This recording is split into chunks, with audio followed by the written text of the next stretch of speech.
I'm going to share with you 50 years of my experience about discipline. Are you ready? Let's go.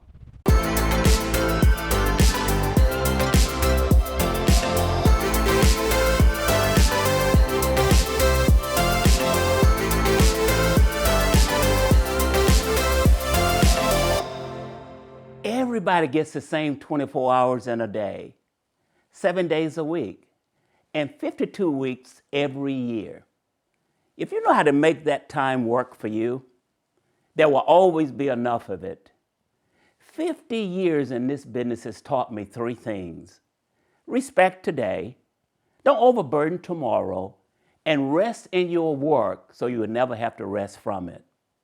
There are plenty of days and dates on my calendar, but I can only do something today. I can only make a difference today. All of my power, my efforts, my energy, and my activity happens where I am, not where I was or where I will be. I've learned to recognize and respect now. The moments I have in my hand today are the only one I can use to shape my dreams. Do you want to end the year on top? Bring that dream into now. What should your today look like if that's the way you want the end of the year to look? Championships are not won on the last day of the season. They are won all year long. Getting into the finals requires making the playoff. But playoffs are a little more than a fantasy for the team who isn't winning during the regular season. The only people who wait until the end of the year to get excited are fans. They're not actually in the game. They're spectators, watching the game, claiming the win without taking any active part in the battle. It's pretty easy to tell the fans from the players, even if a fan is on the field. Fans wait for things to happen. Players make things happen. Good salesmen step up when a situation calls for it. Great ones don't have to step up because they never let up. They're always ready. They see every encounter as an opportunity to shine, and they meet every experience with a sense of excitement. Not just the ones that will score them points.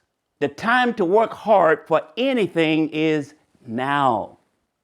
The moment to shine is this moment. Tomorrow is what you make of it today. Think of today as the only workhorse in your calendar. Tomorrow is the opposite of a workhorse. Tomorrow is a newborn coat with wobbly legs. We don't know how or if it will stand.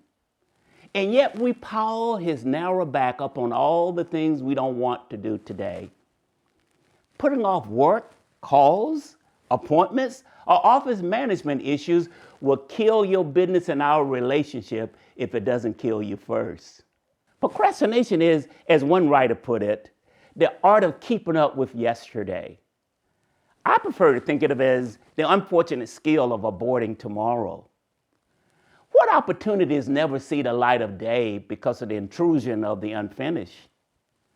How much of your work could have been better if they weren't so rushed or you weren't so stressed?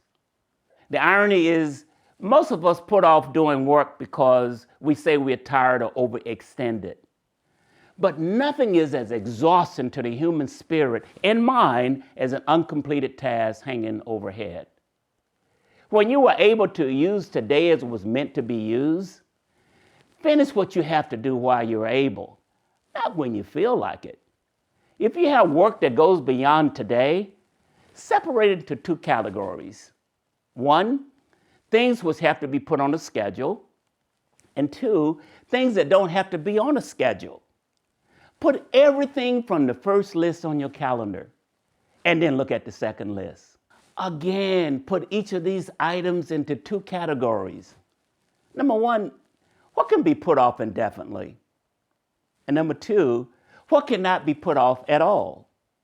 Once you finish, schedule every item which should not be put off at all. If it's worth doing, it's worth making time for. Now take the what can be put off indefinitely list and throw it away. I schedule everything, even my day offs. I schedule every time with my family, even hanging out at the Apple store.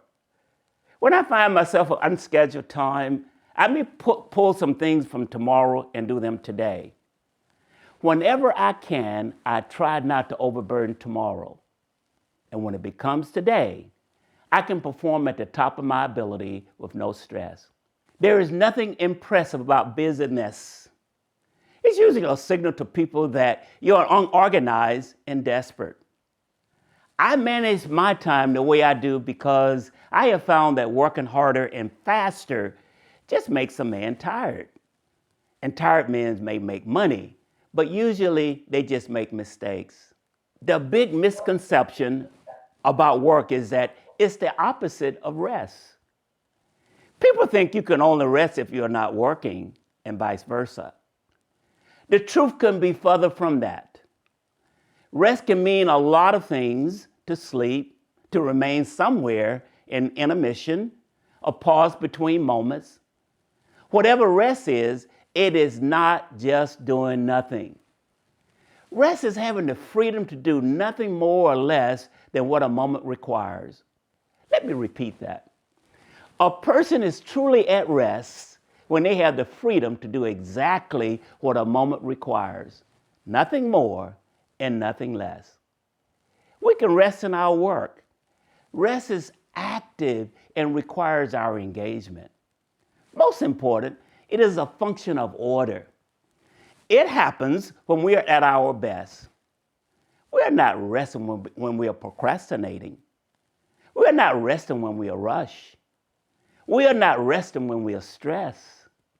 Workaholics are not resting. Do people see you running around anxious like there aren't enough hours in a day? Rest happens when we respect today without overburdening tomorrow. Giving ourselves to our work without overworking ourselves. Your willingness to discipline yourself to make the most of your time. Tell others something about the level of respect you have for what you do and the people you do it for. Leave me a comment about some of the challenges that you're faced with about discipline.